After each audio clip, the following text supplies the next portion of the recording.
Malcolm and Marcus was Huey reborn. Call me Chad X, new Black Panther. With a race fist, I resist racist oppression, injustice. Mark my words, I won't quit. Never give up till we get justice.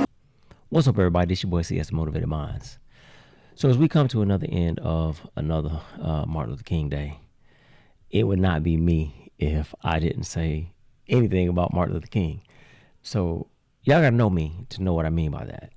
You know, I was in a conversation the other day and I got asked, you know, what was I gonna do for Martin Luther King Day? And I said nothing. And I have said, you know, repeatedly that I'm not a Martin Luther King person. And if you know me, you'll know that, I mean, Malcolm X and Marcus Garvey and Huey P. Newton, those guys were pretty much my heroes. But, you know, I have been going back lately and looking at a lot of the speeches that Martin Luther King made, and a lot of them they don't show us. And I just think that I probably gave Martin Luther King a bad rap. But I honestly feel that when you look at the media, Martin Luther King has been relegated to nothing more than a passive Black Gandhi, if you will. And the only thing they like to talk about is his I Have a Dream speech and not some of the other things that he said. I just feel like Dr. King's legacy has been whitewashed in the way that they tell his story in the media today, in the way that it is taught to our children. It doesn't fully capture the essence of the man and who he was. Let me read y'all something real quick. Some scholars argue that white America has retold the story of Dr. King, depicting him as a Black Gandhi who conceptualized racism in America through only one lens, and that's patience and compassion for the perpetrators of racial prejudice and a white supremacist culture. So basically what that's saying is that his predominantly nonviolent stance, you know, it has been, it's really been distorted, and it does not accurately portray his very perspectives, you know, as they evolved about racism and protests. So why do y'all think that that was done? I think the main reason it was done is to shape the current views of future Black protests and social movements that ultimately condemn and police reactions to racism that are not rooted in love and compassion for the very people who enact or support racism and support white supremacy in America. Because think about what happened to the Black Lives Matter movement. So any reaction to racism that's not rooted in love and compassion for the very people who enact and support racism and white supremacy in America, you know what they say?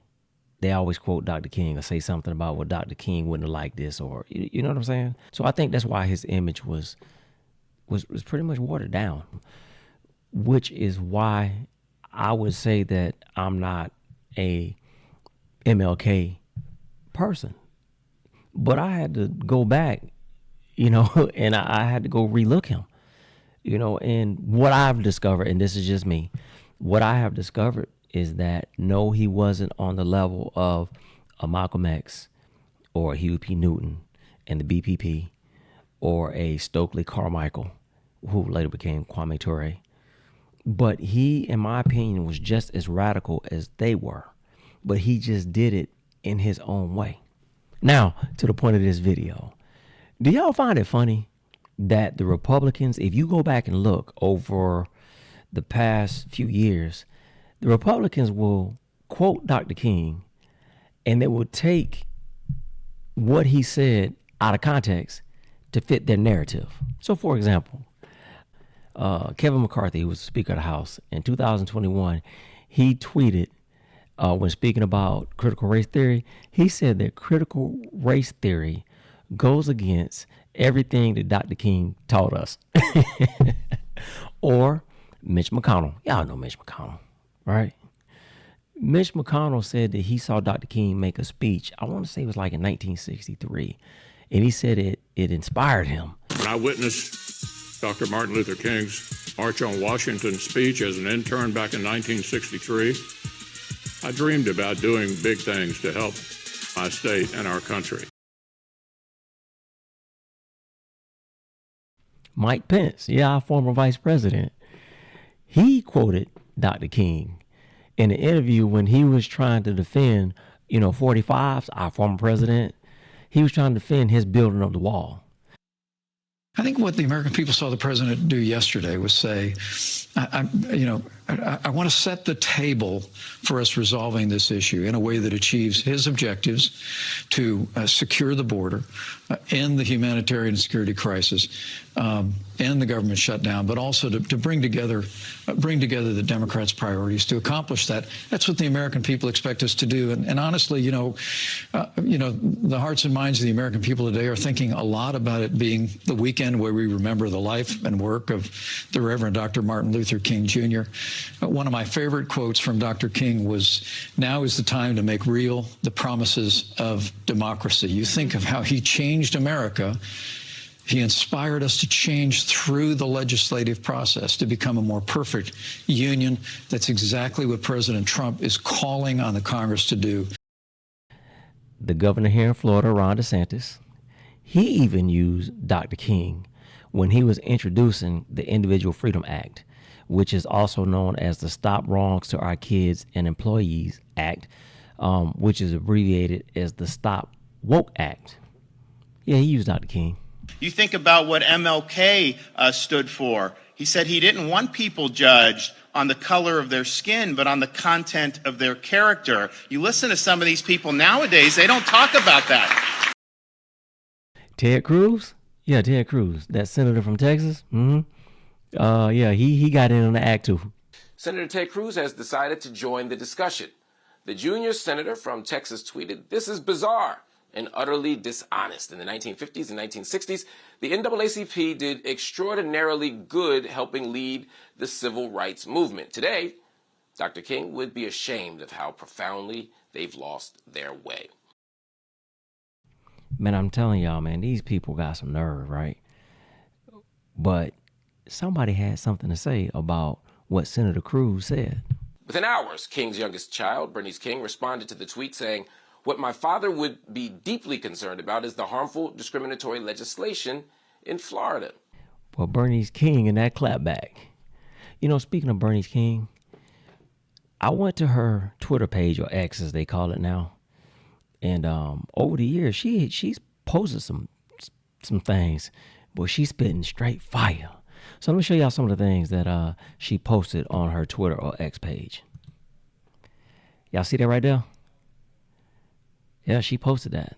I find that pretty amazing because you have all these people that like to quote Dr. King, but they forget they killed him. Everybody like to talk about he was nonviolent, but he died violently. Here's something else that she posted. And she just kind of reminded them that all the people who like to quote him are the same people who would have hated him. Because toward the end of his life, Martin Luther King really was not a well-liked man. And it is safe to say that he was, if not the most hated man in America, he was one of the most hated people in this country.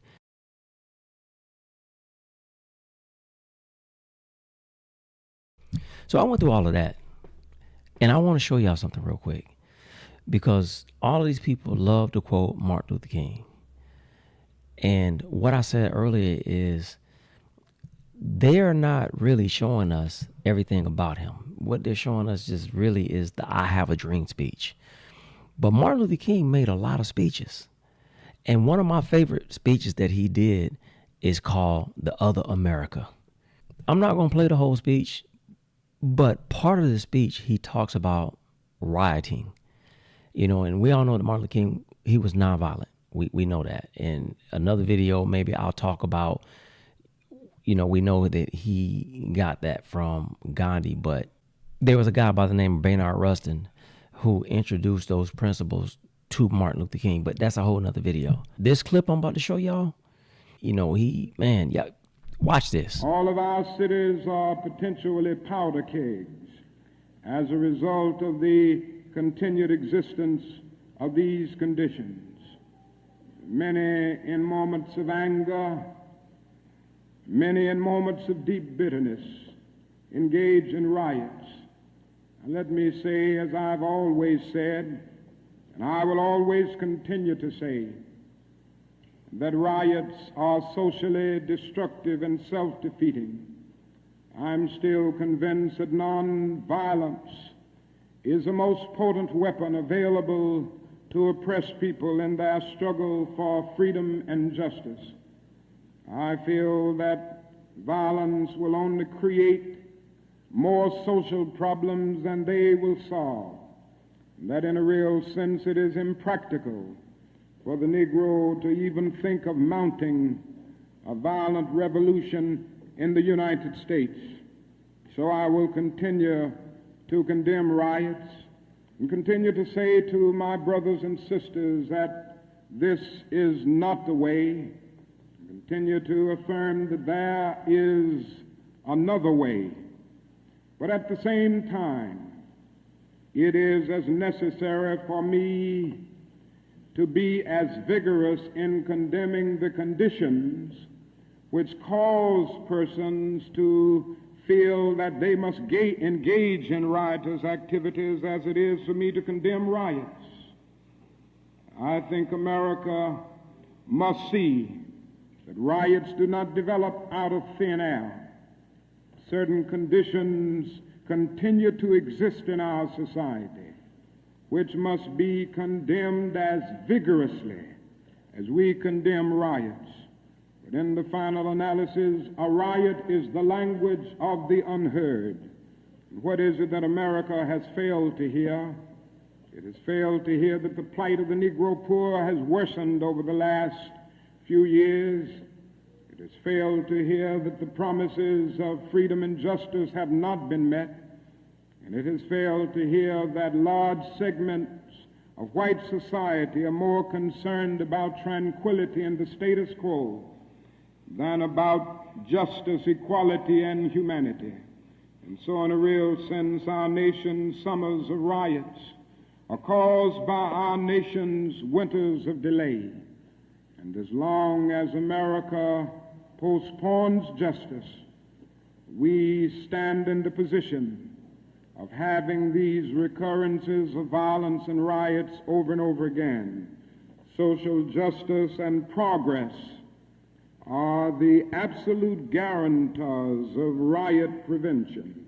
That's just part of that speech, and I encourage all of y'all to go and pull that speech up on YouTube and watch the whole thing in its entirety. I think it's about 47, maybe 48 minutes long. There's one thing that I find amazing is that Martin Luther King evolved, over time and towards the end of his life, and he became more and more radical. People often pit him and Malcolm X against each other because they had different views. But towards the end of his life, believe it or not, what you'll find is they really weren't that far apart. And as I stated earlier, they were working towards the same goal. They just went about it in different ways. I encourage y'all to go onto YouTube and look at some of his other speeches. Don't just go off of the Dr. King that they show us, because the only thing they show us is the I have a dream, docile, nonviolent, get beat in the head, but we gonna keep on because we shall overcome Dr. King. They diminished him so much, and I think that they do that because when we really realize the essence of him and what he really was, that might change some things, in my opinion. I mean, that's my opinion. And yes, he was nonviolent, and he believed in those principles, but y'all got to go listen to his other speeches. Go back and look at some of the stuff that J. Edgar Hoover and the government, and what people said about him. They called him a communist. And believe it or not, Dr. King leaned more towards socialism than he did capitalism, because he did speak about capitalism. And in my opinion, I don't necessarily want to say his disdain, but I will say his disdain. And he talked about wealth redistribution and, getting rid of poverty and stuff like that. But go dig and go find it. So anyway, this your boy CS Motivated Minds. I just want y'all to think about it. Malcolm and Marcus plus Huey reborn. Call me Chad X, new Black Panther. With a raised fist, I resist racist oppression, injustice. Mark my words, I won't quit. Never give up till we get justice.